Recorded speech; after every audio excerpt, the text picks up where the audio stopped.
এটা হচ্ছে শুভ বিবাহর গেট। এখানে সবাই আনন্দ করছে, দেখুন সবাই আনন্দ করছে।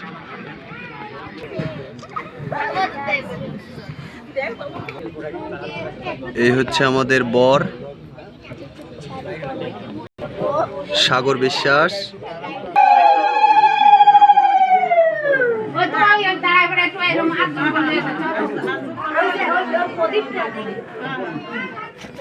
এই হচ্ছে কনে।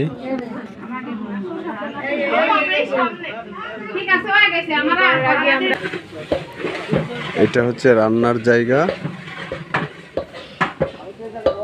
রান্না চলছে।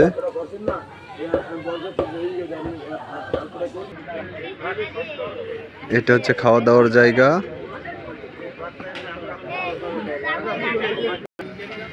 এটা হচ্ছে সাদলাতলা, এখানে বিয়ে হবে। ঠাকুরমশাই তার কাজকাম সবকিছু গুছিয়ে নিচ্ছে, একটু পরেই বিয়ে। আমার সাগর দোস্তর বিয়েই, সবাই একটু শুভকামনা করবেন।